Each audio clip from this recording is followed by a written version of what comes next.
Good afternoon. You know, if it is a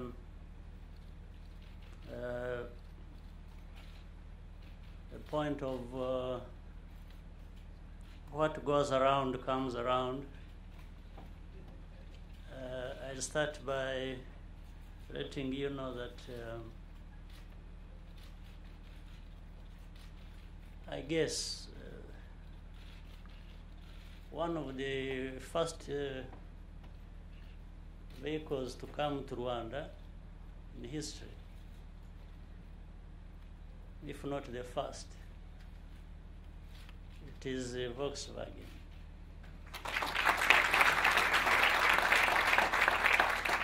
I remember also when I was a kid, before my family and many other people's families were thrown out of this country.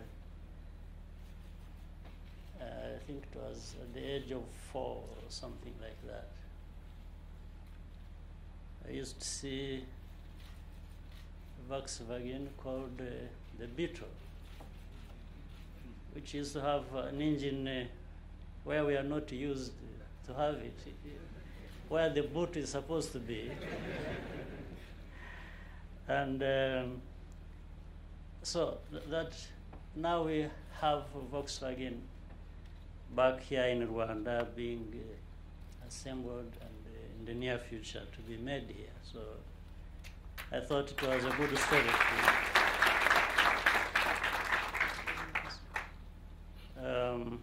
Thomas Schaefer, distinguished ladies and gentlemen, it's a pleasure for me to join you to launch Volkswagen operations in our country. This investment was announced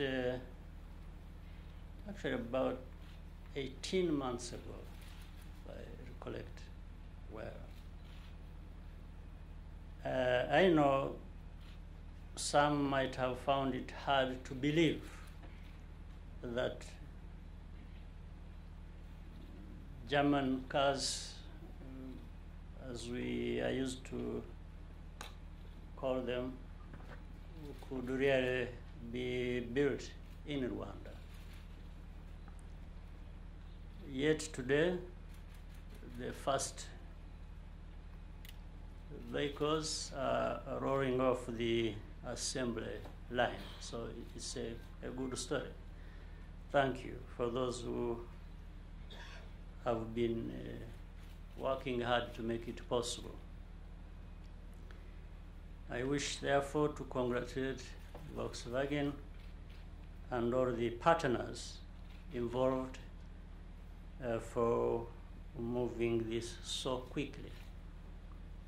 The facility undoubtedly represents a new chapter in Rwanda's journey of economic transformation. There are also positive implications for Africa more generally. And by the way, let me tell you, this gives me additional good story to tell in a few days to come, couple of days. We have an African Union summit, which I happen to chair this time around. And so it will be a pleasure to be telling some people this good story. It's a good story for Africa. Let me highlight some of the most significant elements. First, not only can global brands assemble high-quality products in Africa, in Rwanda, they can also find customers here. The assembly plant is just one part of the investment. Equally prominent are training, sales, aftercare, and innovative mobility solutions for the African market, as we have already been told. In fact, the majority of the new jobs for our citizens are going to be created through these types of accompanying services. Africa is not merely positioning itself as a new low-cost hub to manufacture goods for export. African consumers will also be among the biggest contributors to growth in global demand in the years ahead. Going forward, I think the companies that succeed in Africa will have the kind of integrated vision of supply and demand that Volkswagen is showing.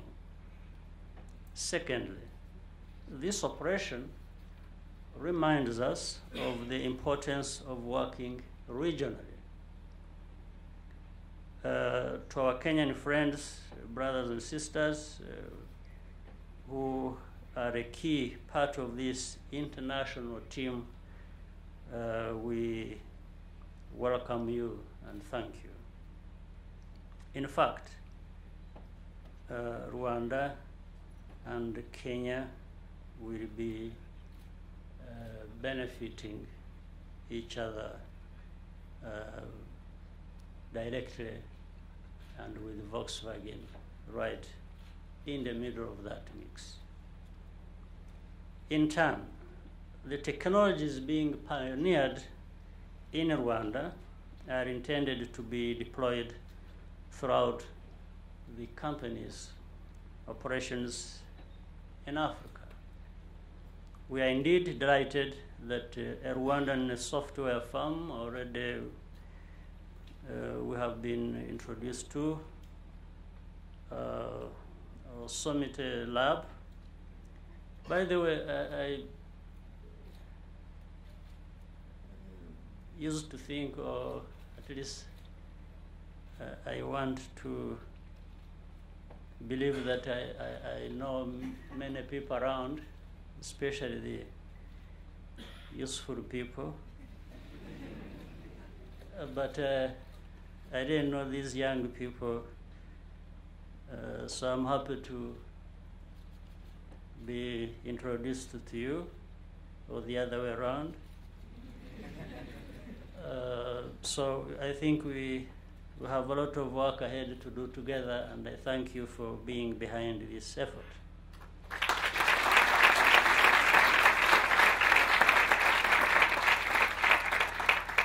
So the fact that the group was selected by Volkswagen to design the application that will power the innovative ride-sharing mobility solution is indeed very welcome, and we want to encourage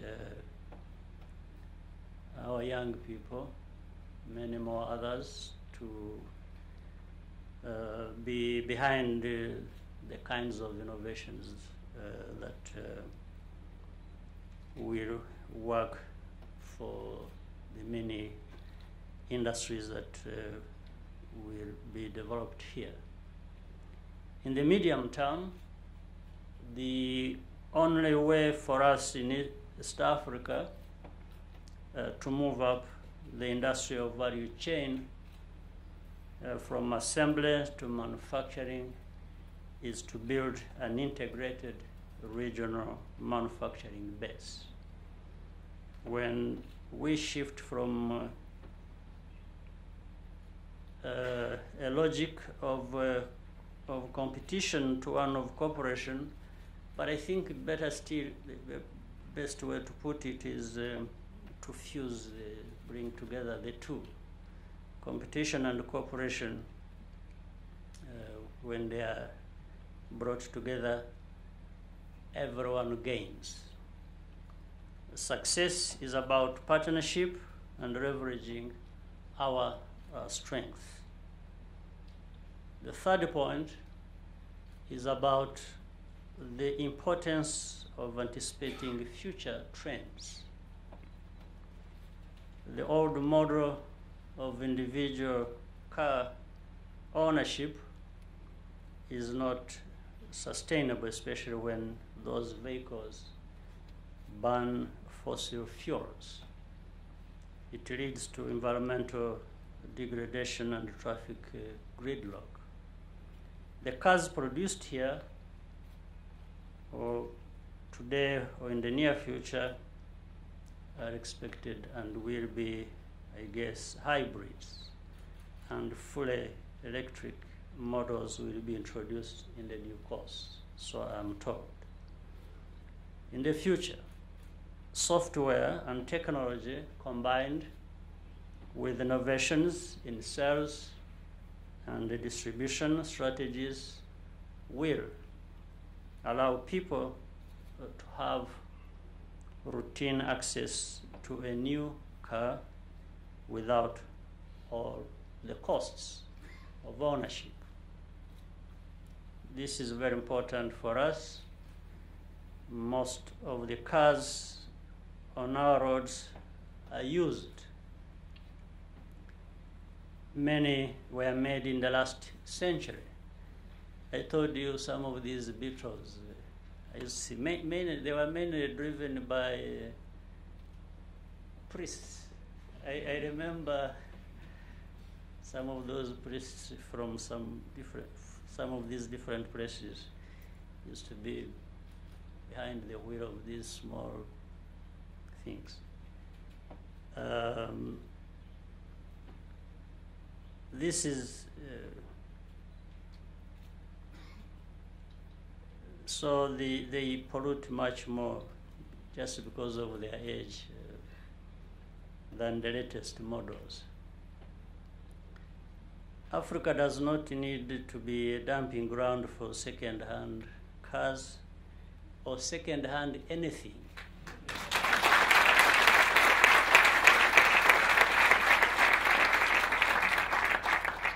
You know what has been going around also about second-hand. In the long run, you end up paying a higher price anyway. So if you can pay a high price for second-hand, why not pay high price for something new? It's a simple choice. I think we Africans, Rwandans, we deserve better, and I think this is one way of showing how we can afford it. For these and other reasons, I think